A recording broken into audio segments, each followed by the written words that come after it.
everyone. Assemble. Hi guys, welcome back to the Powder Room. We're back again with another episode. I'm Khadija. I'm Inara. I'm Sherry. I'm Ju. Special guest. Julia is our special guest for today. Yay! Aku juga hai guys.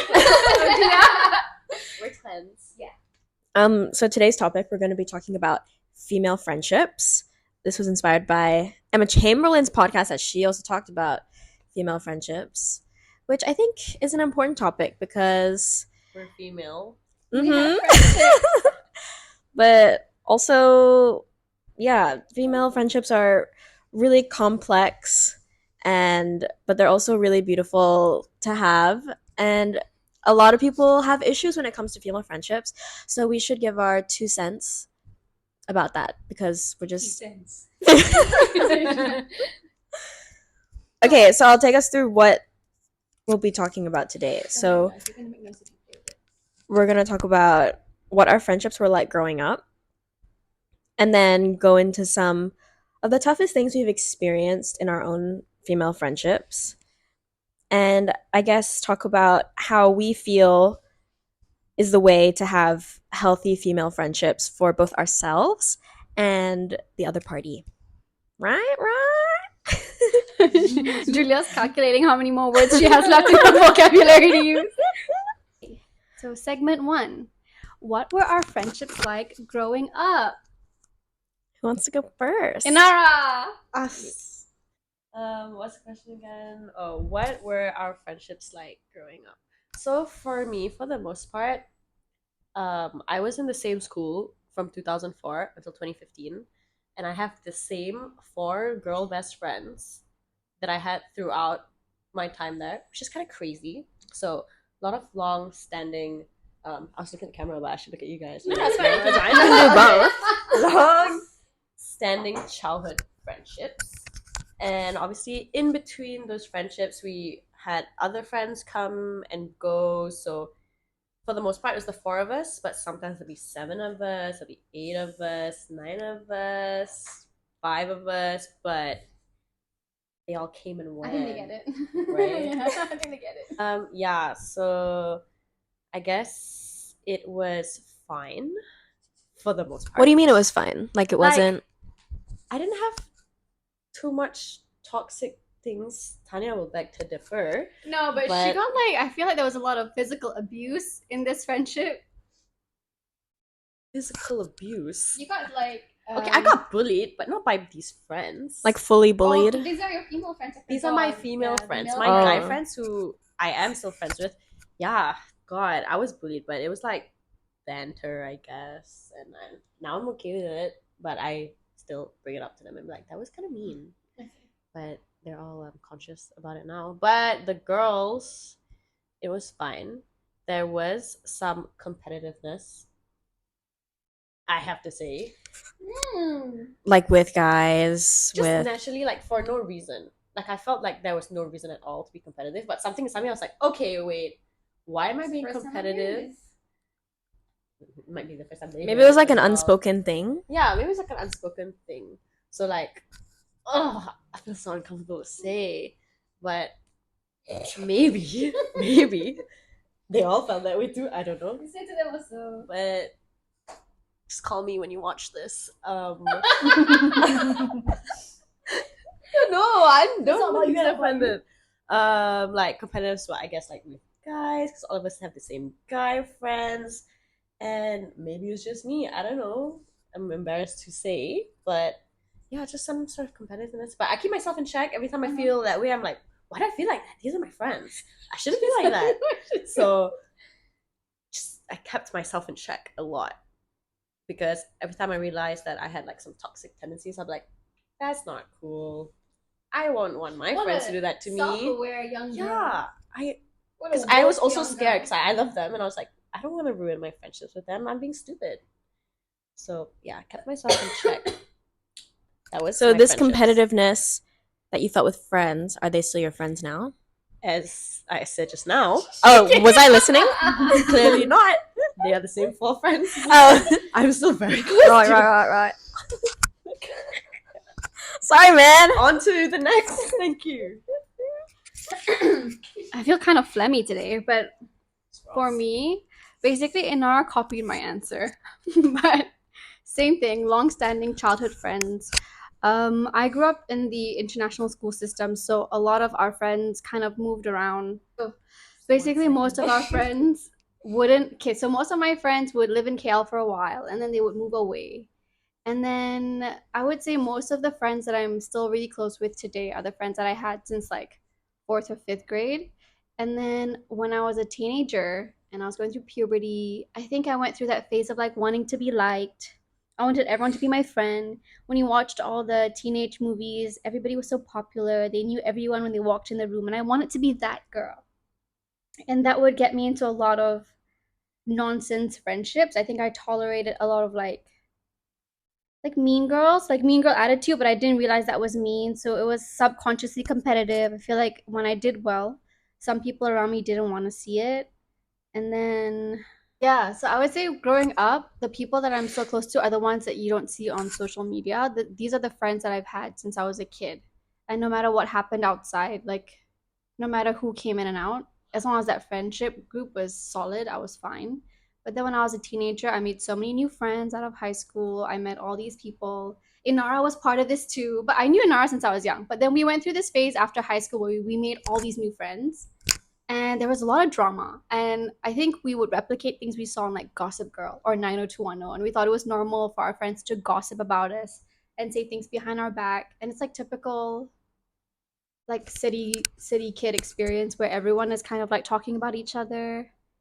And I think that was like my teen years was very chaotic and turbulent because there was a lot of beef. This person was fighting with this person, and if you're nice to this person, then you automatically were against this person. So you had to like be friends and be like strategic with who you're nice to, or else you get involved in other people's drama. And that was my teen years. And now I feel like as an adult woman, my friends are just, and it's so peaceful. I feel like it took us a long time. I think me and Anara went through the same teenage experience where we suddenly made all these new friends and we were so excited. And then it came at a cost of like getting into a lot of toxic drama. And like the international school system in Malaysia, it's relatively small. So there's like the main international schools, and they're kind of cliquey. So when you meet people, they kind of already know each other. And it's just like, and I don't know, it was just like a very new experience when we got out of school. And then, yeah, I think throughout university was when I had to slowly teach myself that some of these things are not tolerable. And I think I'm still learning. And now we're here on this podcast. Katita. Okay. So for me, like my earliest memory of like friendship was I must have been 6 and I started My first friend was at 6 years old. But okay, guys, when you think of me now, you would say I'm a little more quiet. Girl, when I Somewhat heard all the things introverted. you used to do, I can't. Okay, we're not talking about that. We're talking about when I No. was No, younger. No. When you tell me anything about your childhood, I'm just like, how are you the same person? That's Oh, fair, okay. that's fair. So yeah. Okay, I was gonna say, that when I was younger, I was really loud, said everything that was on my mind, no filter, and I would mirror what I saw in movies, like Mean Girls, for example. I would say the mean lines that the mean girls would say, not knowing what it meant, and I would say that to other young girls around me, So Khadija Mior used to be a bully. but I didn't know I was a bully. I was just monkey see, monkey do, like So just she was the seeing, monkey. just doing what I saw, and because of that, I didn't have any friends. Yeah, and so then I became quiet, and only then What age was this? so that's when I was 6, and then when I moved to the Australian school at 7, I still didn't really have friends because I was that way. And then maybe when I was 8, that's when I started making female friends. And then you go into high school. I had, I guess, a solid group of friends in high school, and there was some betrayal there with like my best friend, and then because of that, like didn't really want to make other female friendships because I just didn't really want to trust anybody else. I didn't want to like confide and then have them do that to me again. So for a while I had like individual friends, but I didn't really have a friend group. And then yeah, so that was what it was like here. And then in Melbourne it was more catty, more competitive, more of that. Whilst here it was more like you just being shitty to me. Mm. So that's fun. So fun. Yeah, so that's what my friendships were like growing up. And now this is what it is now. Adult friendships. Good friendships. Okay, Julia! Hi guys. Where do I begin? What were your friendships like growing up? I guess I would say that it wasn't clear, If I think about like my friendships last time, it's like black. What? Like you Like, black out. it's a completely blacked out Just like some part trauma in or my something. I think it was a lot of trauma, especially with like having female friends. So I kind of remember just having a lot of male friendships. I would just spend all day and night just playing games with my friends. And whenever I did have a female friend, there would just be a lot of drama, like unnecessary drama. I would say that a lot of my friendships come and go.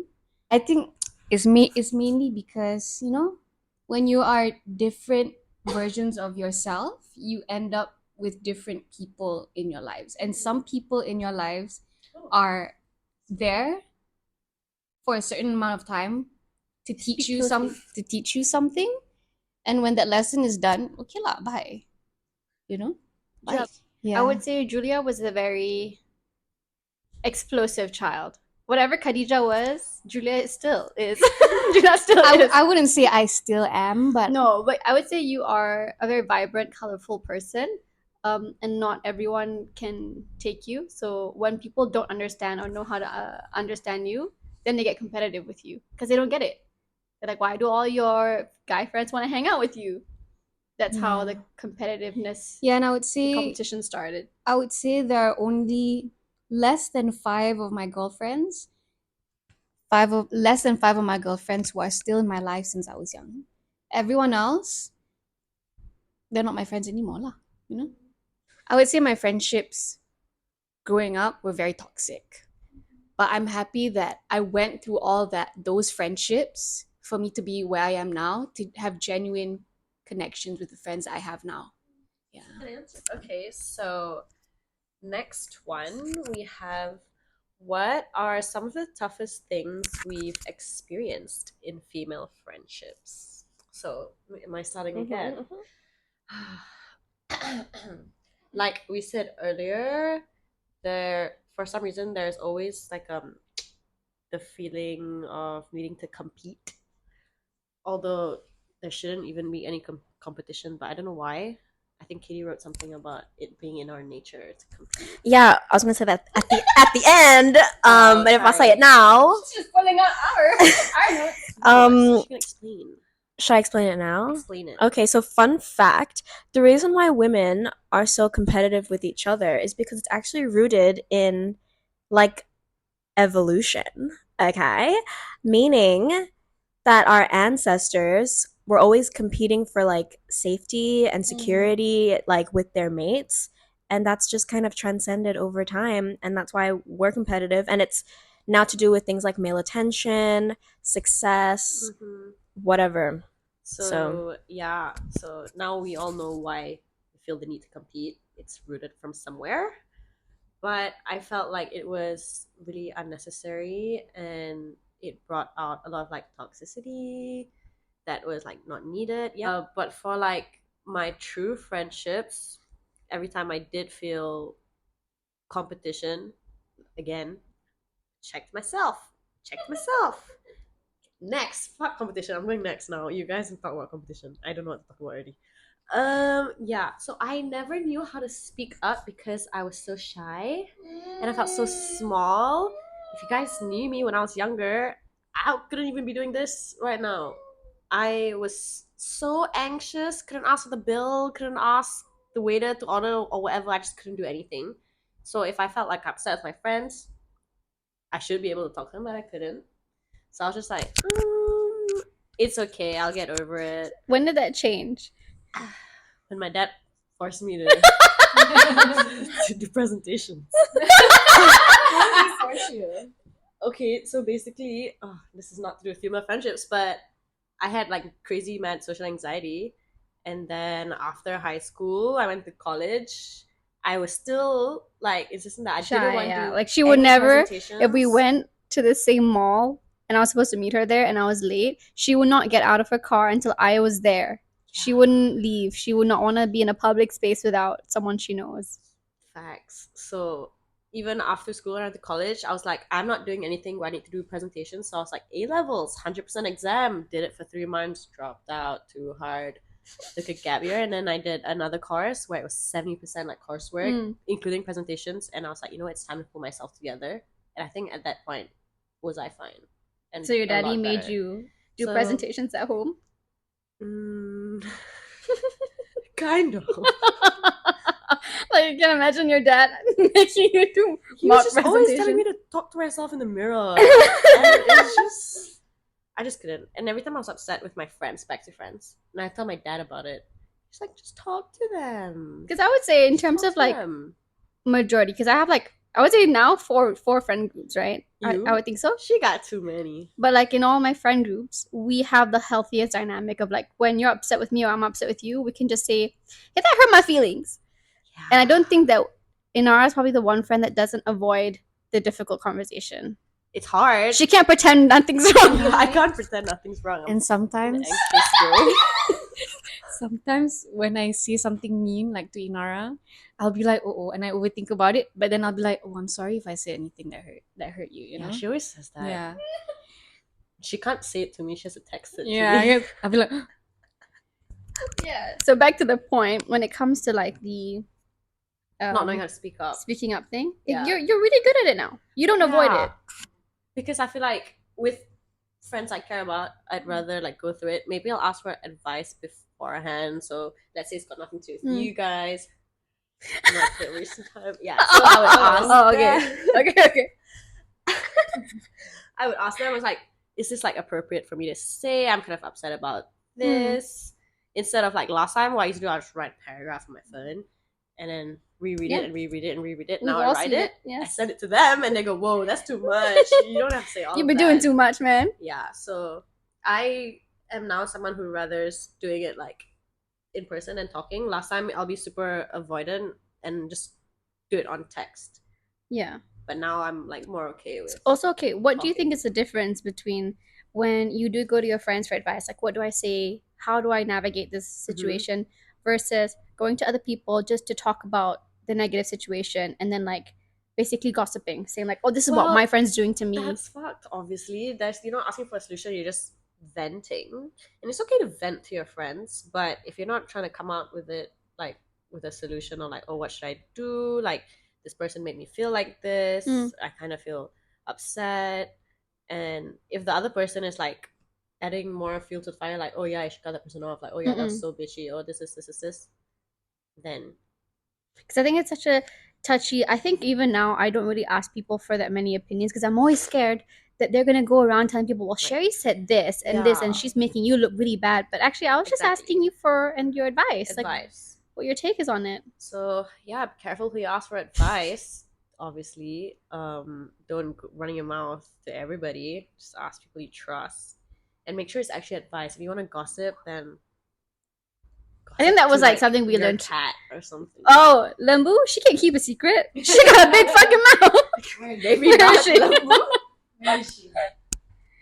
But yeah, so just be careful what you say. Know who you can trust with your friends. I'm lucky enough to say I have a lot of friends that I can trust and I can speak to.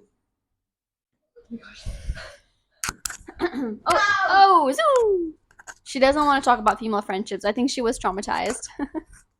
Okay. I would say for me was probably weak boundaries because I feel like you said so yourself, we're very intrusive friends.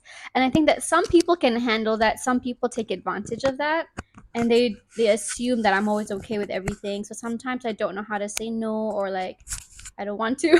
So I just like commit to things and then regret it. And like, I think when I was younger, I attracted a lot of friends who, the best word I could say, was very opportunistic, and found that like I opened maybe like the access to other friend groups, and I think it's convenient to be my friend because I can introduce you to a lot of people, and I think some people definitely took advantage of that. And I think sometimes you can just see when people are around you not because they care about you, but because of They what. just want to know. Yeah, Because they just want to know. because of how useful you are to them or how that you would benefit them. Or they just want to talk shit about you behind your back and be like, that time I was hanging out with Sherry, right? Sherry Amin. And then she told me about this guy. Yeah. So I guess weak boundaries. I think that was also my fault. I think that was something I didn't realize was my responsibility, and I was able to control that until maybe when I was older. What else did I say? Ooh, competitive energy. So I guess it is an ugly feeling, and sometimes I do catch myself feeling that way, especially when I want to see my friends do well, but sometimes you just go like I also want to be there too. But then I think as an adult woman, I recognize to convert that and be the wind beneath their wings. When I was younger and I was insecure, and I think because of the girls that I was exposed to, because they would do it to me, I would reflect the same energy and the same actions. So when I was doing well, some of the friends that I would say all these things that I was achieving, they would be like, they wouldn't even say, "Oh, I'm proud of you." They would just secretly be Not happy. unhappy, and then go around behind my back telling people that I actually didn't deserve it, or like why me, like I was Like so not envious. yeah, much like I wasn't deserving of the things that I had. And then what else? Like competitive energy, like some Charlene, I miss her. She said this to me because I think I was crying to her about like the certain outcomes of friendships that I had, like female friendships, and I was really sad at how some of them didn't make it. And then she was just like, I think there are some girls out there who are not secure enough with themselves to be friends with certain girls. And so in the friendship, they get competitive, and then they are not able to show up as authentically themselves. They just see what they lack in you. And then that's when I learned, okay, actually, your friends, no matter what, no matter how insecure you get, you cannot. If you feel competitive with them, then the intention is wrong, and you need to work on yourself. It's not a them problem; it's a you problem. In our, you also saw a lot of my female friendships. Yeah, there were a lot of them, and the level of like cattiness was very unexpected because I feel like it's kind of, I don't know where I'm going with this. It's going in circles, but I feel like maybe when I was younger I wasn't that pleasant of a person, but definitely in my 20s I did a lot of internal work, and I try my best to show up for my friends as much as I can because that's my love language, is showing up. It was hard for me not to feel guilty for the things that other people were doing to me because I kept thinking like, oh, if I really was a good person, why were my friends being mean to me, right? Yeah, but you can't like relate Sorry. like things your friends do to you as what you deserve. Sometimes they're just not nice people, and you don't need that in your life. Not But because you how, deserve like, I it. guess, like, it's hard for you to tune out and be like, okay, am I the one that's causing the Mm. problems, or are they really the bad people here? No, they are the problem. I can tell you that 110%, but it's not your fault, Sherry. You you're a good friend. I can say you're a good friend. Thank you. And these people, they use you. They're very envious. They can't even stand you, because of the way like everyone falls in love with you as Oh a my friend. gosh, you guys fall in love with me? That's why they couldn't accept you around them anymore, because it just felt like competitive for them. They had to compete to be this person's friend because I guess so. Yeah, that's one of my biggest problems was like the girls that I wanted to love me and I wanted to love them back immediately saw me as a threat. Maybe not in the beginning, but over time they looked at me as a problem because I don't know, of issues that I couldn't explain.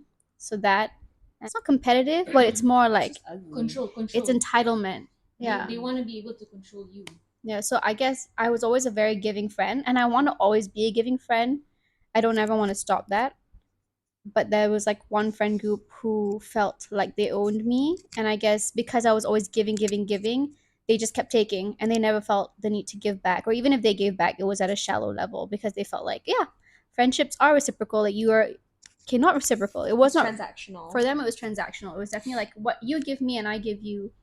Definitely on the surface type friendships. So yeah, I guess female friendships were very difficult for me to navigate, but I never gave up. I just knew how special and magical female friendships can be when it comes to healing and being there. Because I always tell this to the girls, like romantic love is transactional. It is dependent on what role you play in their lives. But female friendships, we don't have to be useful to show up for each other, to love each other. It's super like selfless. Yeah. What are some of the toughest things we've experienced in female friendships? I guess for me it was experiencing betrayal, like just thinking you thinking one person's your best friend and then just like doing whatever behind your back. Doing not best friends things. Doing not best friend things, friends you know? Not best friends things. I think, yeah, I won't go into that, but We'd love for you to go into that. should I? Yeah, go crazy. Look how far Go we went. crazy, girl. Yeah, so I had a best friend. We were in the same friendship group, did everything together, like never had any issues. And then I also had a boyfriend at the time, which I spoke about in my last podcast. I mean the last episode. Previous episode. And yeah, so this girl, I remember it so vividly. Like I was in Melbourne and I got a call. I got different calls from my friends saying, "Oh my god, Katie, like I was just at this party. Your friend, I want who let's call her Jenna. Let's call her Jenna." Called me and they're like, "Oh my god, I just saw Jenna come out of the room with my boyfriend. We'll name him Joe." Okay. Jenna just came out of the bathroom with Joe. Everyone's accusing them of having done stuff in the bathroom. Like, blah, blah, blah. Like, and obviously I'm like, what the fuck? And I have these two motherfuckers telling me and texting me, like, Katie, we would never do that. Like, these people are just trying to tear us apart. These people just don't want us to be friends or they don't want us to be dating, blah, blah, blah. And me being the idiot I am, I was like, okay. Yeah, you wouldn't do that. You would trust your friend. But it wasn't just that. It was also like the guy that she was dating was my boyfriend's like cousin. So I'm like, you wouldn't do that to your cousin. That would be a big L. Yeah. Yeah, and also that's kind of fucked. God damn. So I was like, oh, no way, it didn't happen. And then for years, people were like, yeah, babe, it happened. And I was like, Wait, so you still didn't find out years later? I didn't find it. So I found out maybe like, I mean, I accepted that it happened 2 years later when I got out of that relationship. And I remember having like a reunion dinner with all my high school friends who were also her friends because I was no longer her friend. And they were like, you know what happened, right? Like, you know, we have the proof or whatever. And I was like, So I called out my boyfriend. I was like, yo, you know, people are saying this. And then one thing led to another. He had eventually admitted it. And he was bawling and he was like, yes, I did it. I'm so ashamed, like, blah, blah, blah. And I was like, okay, so it's true. Like, he's not lying. And then when I confronted her about it, she kind of made it about like, you know what? I'm not even going to defend myself because you're just going to turn it around and make it something else. But if anything, he tried to come on to me and I stopped it. So that's how she worded it. How old were you? When I got out of this relationship, I was 18. But I found out when I was 16. And it's so funny because my friends are like, yeah, she had the biggest crush on him when you were dating him. Ew. But yeah, so I guess that was pretty hard. It was very hard to come back from that. And yeah, like I said before, because of that, I didn't really want to invest in other female friendships. Valid. And I guess because of that relationship, I also didn't really have female friends because it was that whole thing of when you have a toxic boyfriend, they want to isolate you. They don't want you to hear the opinions of like your girlfriends. So it was that situation as well. And then, yeah, so experiencing betrayal. Also similar to Anara, not speaking up when I was being put down. I was very introverted. I still am introverted, but back then I was not confrontational. Yeah, like Anara, just not speaking up when I was being put down in any way. I experienced that more in in Melbourne. I feel it was very subtle. It wasn't anything Huge. too intense, but it was there. I could see it. And also, yeah, being in an environment where there was some competitiveness. Yeah, I'll keep it at that, competitiveness. Friendships? Ooh. I also went to a girls' school, so that's Ooh. pretty All common. girl All the school. hormones Yeah, and the puberty. just access to guys, Impressing the boys. yeah, things like that. And also not being able to speak about my grievances openly and transparently. Like if something were to happen, if someone were to say something to me that was mean, Aww. like maybe I would be like, hey, that hurt my feelings, but nothing would really happen from there. Oh. And now I'm like, if I have an issue that's so strong, I would need to sit you down and like talk to you about it. And I know how to, yeah. But now it's like, it's fine. Like I can talk properly and communicate my feelings well. But yeah, those things were pretty tough, and it stopped me from wanting female friendships. But look at me now. Look at her now. Yeah, Khadija was very reserved when we first all met. Yeah, We got close. and when we called her on FaceTime, because me and Sherry always We're like FaceTime, intrusive. she Yeah. was like, I've just never been a FaceTime girl. Yeah. And now we FaceTime every day. Yeah, it's crazy. We know something's up if we're not FaceTiming every day. Yeah. Okay, Juliana. Me, I was gonna say something similar to Katie, but I'll talk about it in a different POV. Okay. Mine is having very disloyal friends, like the ones that are very two-faced.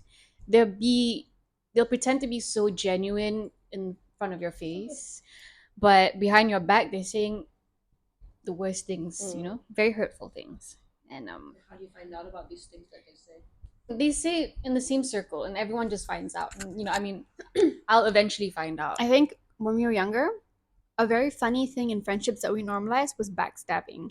Yeah. It was in every friendship that we had. Okay, like, not every. That's very dramatic. It was in most of them growing up, and when you confront them, it'll just be like a cycle. They'll still be in your life. Yeah, like you said, And macam, they'll apologize. there wouldn't be a solution that came out of it, but it would be the same. It But would then just keep going. now as a woman, you wouldn't tolerate it. Yeah. And especially with friendships that you don't like, you have unsure intentions with. Unsure Like, intention. how do you, what's it? How do you say it? Like, Not genuine intentions. You just know. You'll just know when someone isn't genuine. When they use you, when they just want to come to you when you're at your best, and then when you're at your lowest, you can't find them. They're MIA. Yeah. And I went through that, I would say, recently when I graduated. I definitely had to leave a lot of my friendships that we had a lot of memories, but I just had to let go of them because they didn't do me any good. I just felt like I was being used. And at the end, I was the one that suffered. I think you said that well. Like, do you think all friendships should be like that? Because you have your best friends and you have your friends and you have your go out friends. So, like, do you expect the same type of friendship with every friendship you have? I guess not. Especially for me, it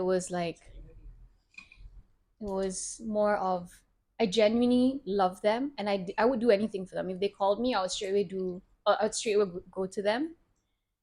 But then when it came to me, They didn't do the same. yeah, I didn't expect it. But even small things, they would just hide, And then I think one of my biggest trigger with female friendships growing up, why I could never look at it the same way, but now it's different because you grow from it.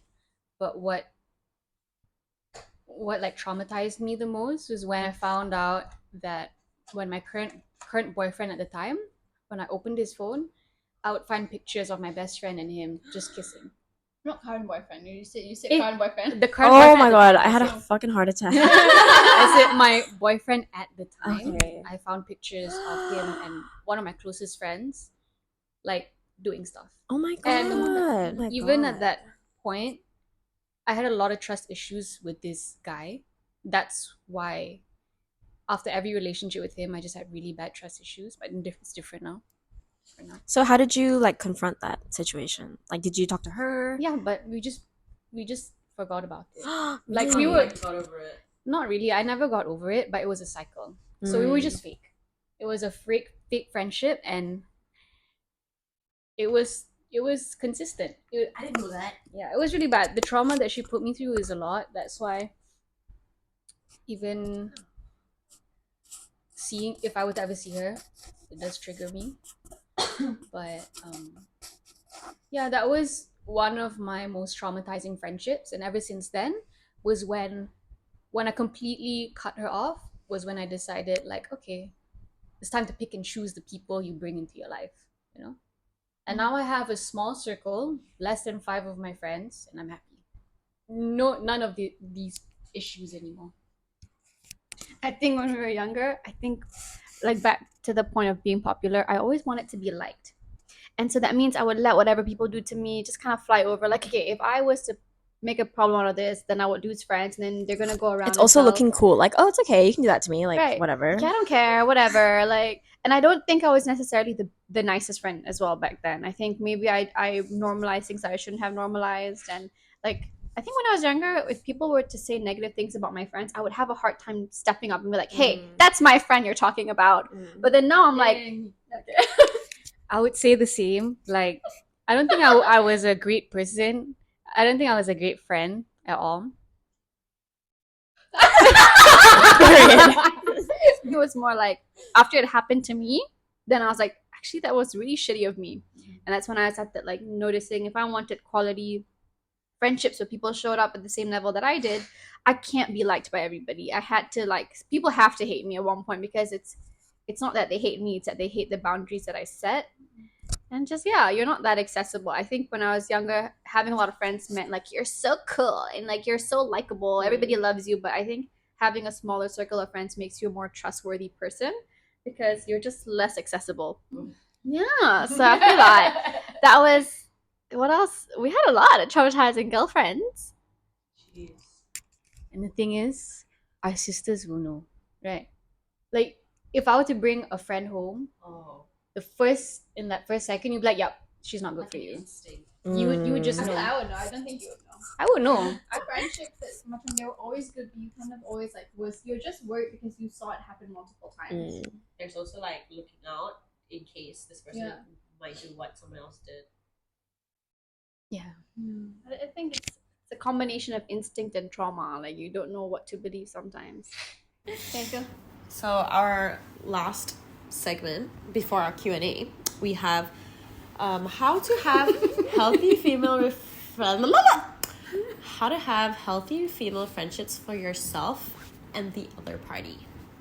So we're just gonna go for it. What do you guys have to say? I would say Me. Go. I hold here. I feel as though by having a healthy female friendship now, there's quite there's Where not, are you going with Wait, this? let me just say. I guess it would have to be you have to be able to communicate very well. You also need a lot of reassurance. But that comes with communicating. Because I'm someone who's very sensitive. So if my we know. so if my friend, like let's say Tyra, she's going through a period and her whole week she's like moody and she doesn't text me with emojis, I get upset. I get you sad. can't. Okay. No, I get Well, upset I because think I feel like she's angry at me. this also comes with understanding your friend you're dealing with. So she understands that, and when I get like that, when I overthink, I'm like, is she angry at me? And then she'll reassure me by being, I love you lah.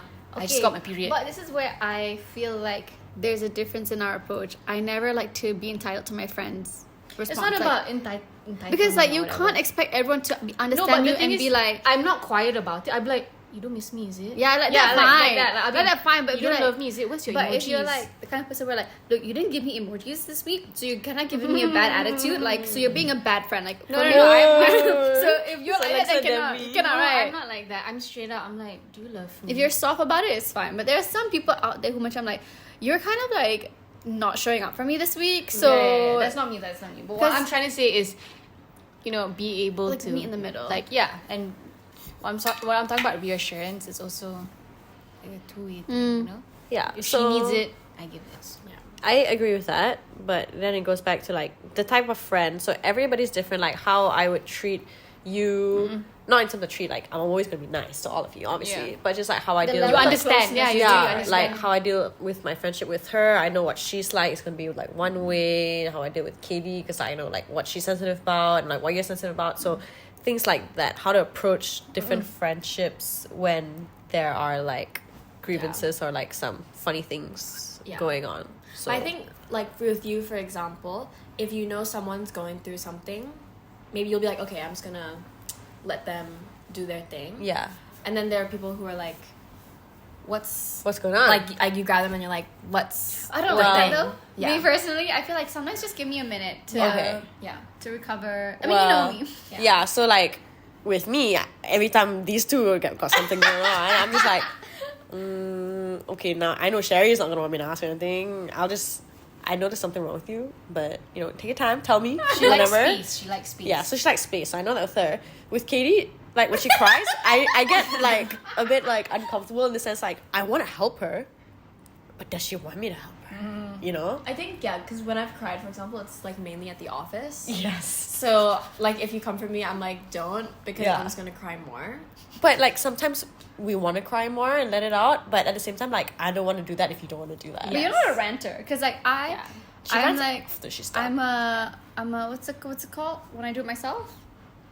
When I do it myself, But rant to yourself. like I'm a self-regulator. So Oh, okay. I kind of like emotionally, whatever I'm feeling or whatever I'm going through, if I'm hurt by something, I need to go away, figure out how I feel about it, why I feel this way, what I'm gonna do about it, and then I'll be like, you know what, Nara, like this girl was really up my asshole today, and I'll tell you about like, okay, what made me upset, and why I'm upset, and how I'm upset, and what I'm gonna do about it. But then you don't do that.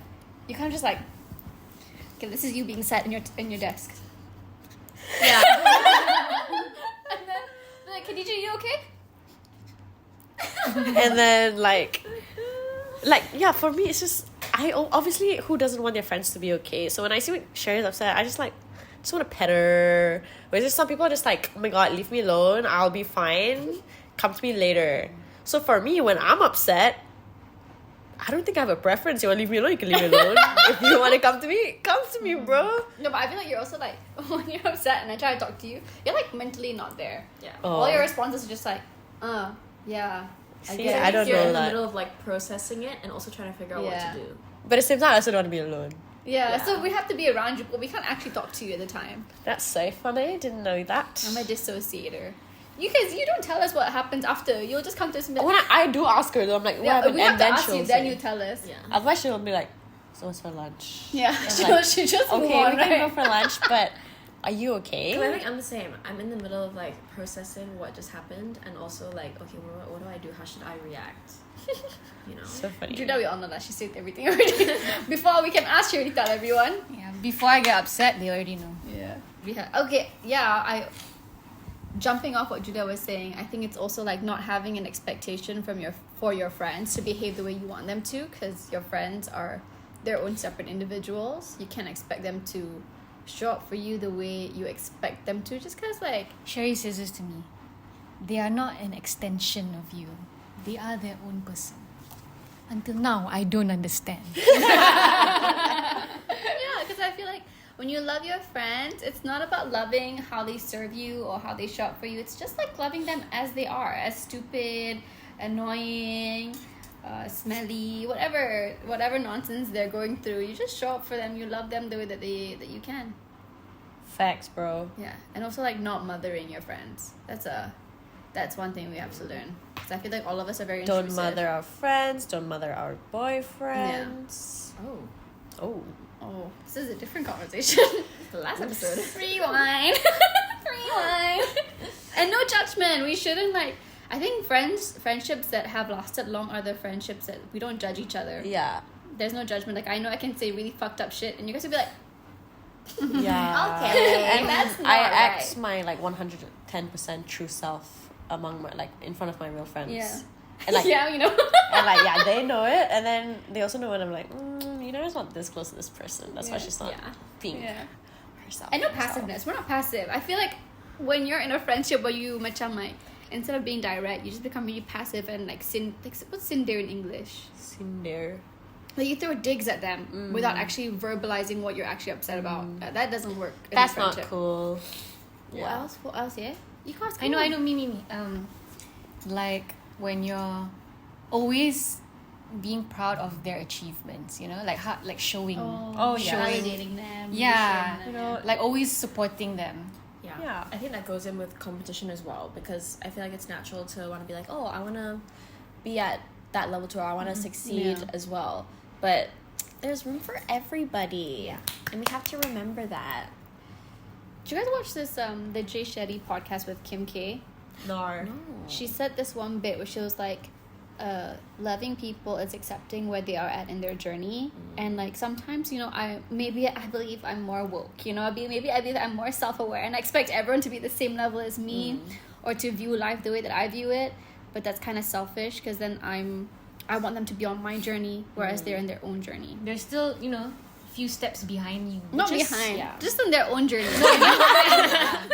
Just in their own journey, like that's their journey in their own alignment. It makes Like sense to their life. I have a Yeah. I think it's also being able to be vulnerable with your girlfriends, not have it be so surface level. Like just being able to open up, go deep if you need to. Yeah. And yeah. I would say that also is gonna be bouncing off the fact that there's no judgment in our friendship environment, in our ecosystem. Yeah. oh, be there for high and lows. Yeah. See, like, Thank yeah. you. Oh, you can say it. How to say? So what she said was, be there for your friends During their highest. during their highs and their lows, And then, not yeah. just when. Not their high. Like not only during their high moments. Okay, you say lah. Okay, fine. You say. Okay. Well, that's it though. Yeah. It's as simple as it is. It's just Sorry. there for both. You wanna know more? Just DM or comment. We'll just explain more. Where's the But we're gonna answer some Your phone? questions. Okay, we're gonna start. Ooh, this is funny. I don't know how to stay in connection with my best friend. Okay, whatever. I don't know how to stay close to my best friend after I got married, because my best friend started distancing herself from me. Okay, so none of us are married, but Sherry can probably say things about this, right? Your sister's And- married. My shit, your sister's sister married, is and she's actually had a similar experience where when she got married, her best friend distanced, I don't know if I should say this, I'm gonna say it, distanced herself from her. There were issues like not coming to the wedding, whatever. It was like a whole ass drama. But at the core of it, it's that she distanced herself from her, saying she changed. She wasn't how she was when they were best friends. But the reality is just that Arissa, my sister, became a different person. She grew and evolved into a different version of herself. And her best friend, I guess, thought, I'm not going to stick around for that because it's not the best friend that I remember growing up. But there was no conversation about it. There was no closure. They kind of just went their separate ways and never talked about it again. So I think in this situation, it's good to have closure and just reach out to them and be like, hey, what's going on? Why are you so distant from me? Tell me about it. Just, yeah, talk to them about it. But don't be desperate and be like, you know, come Yeah. back. Just be like, just ask for closure, and see lah. She reply. If she doesn't bother to reply, then don't You you? don't need to be her best Yeah. friend. I think with married people, it's also like a give and take. I think single friends being friends with married people, sometimes we also don't know where the line is, because we respect that your husband comes first and his family comes first, but it's also about meeting us in the middle. So I've been very fortunate with like my married friends having very healthy dynamics with their husbands, where their husbands are also friends with me, and they include me in like sometimes family stuff. When we travel, they kind of give her the space, or give them the space to like be with us and be present. There's definitely been some friendships where their relationship becomes a very like intrusive part of our friendship. I don't want your husband around all the time. I don't want your boyfriend around all the time. Sometimes I just want my best friend as my best friend. And I feel like the healthy friendships that I have are the ones with marriages that recognize that your wife and your partner is a person of their own when they're with their own friend groups. So yeah. So Nice. you also gotta work on yourself, you know? Okay, next question. How do you guys manage to keep the friendship alive despite the busy schedule? Very busy. I think it's the same as keeping like your romantic relationship alive, going on dates. So for us, it's friend dates. Yeah, we have friend dates. We allocate time either like every week or every other week to have friend dates. That's not for work we're not filming content, we're not doing stuff Just for Princess catching up. Diaries. We're just having dinner or going for Wholesome. drinks somewhere, doing something fun. So make time for that. Yeah, just like shared experiences. I don't think we necessarily text each other every single day, but whenever we see like these small events or things to do, we always like slide it. We're like, let's go here this weekend, let's do this week. And I guess it also helps that we are all very invested in each other's lives, so it doesn't feel one-sided. Yes, sir. Yeah, Julia, you can kerja. It's hard. I guess it's also about having friends that understand your your schedule and not being so sensy about it. And and we plan ahead. We work around it, and whenever whoever is tired will always understand, if we ever cancel last minute, but we'll reschedule it. Next question, how do you deal with long distance friendships? So like I said at the start of the video, I FaceTime. have, yes, that's true, FaceTime, but I have a few close friends who don't even live here, and I feel like it's a lot of low maintenance friendships. Transitioning from Yeah. being together all the time to like low maintenance. Yeah. Calling every other Like couple weeks. All of us have an LDR friend. Yeah, we have a lot of LDR friends. Yeah, and like it's still the same, when you don't see them after months, and then when you see them, it's just like It's like nothing's changed. yeah, nothing's changed. Yeah, so it doesn't feel weird, it doesn't feel awkward. It's just we know we are still each other's best friends. But you're doing your own thing over there. We catch up every now and then. We call maybe like a couple times a month, check in. I also have friends like with the guy friends. I don't even speak to them. Yeah. But when we come back, it's completely fine. There's like nothing has changed and we know everything. There is like I feel like we do have to leave room for expectation, because Yeah, of course. when you do live far away from your partner, pula your best friend, you will never feel that same sort of closeness when you get to witness them go through milestones in their life. So there are friendships that I'm not there to see the milestones, and I don't necessarily, because you can't get resentful about things like that. You gotta be accept it for what it is. accepting and support, and just still feel the love that you have. Cannot lah. What do you think of boycotting people that hurt your best friend? I'm on team boycott.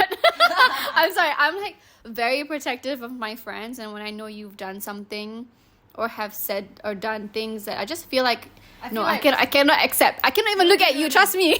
I feel like it's not boycott all this nonsense, but it is more like respecting. It's a boundary. Yeah, How like close you should get to that person. yeah, always know that there are limits. Because if that person can do that to your best friend, what makes you think that that person's not going to do that to you? Going back to like what I said when I was younger, I didn't really know how to stand up for my friends. Now at this age, if I was put in a room with people who have crossed her, I wouldn't even stay there. I would leave.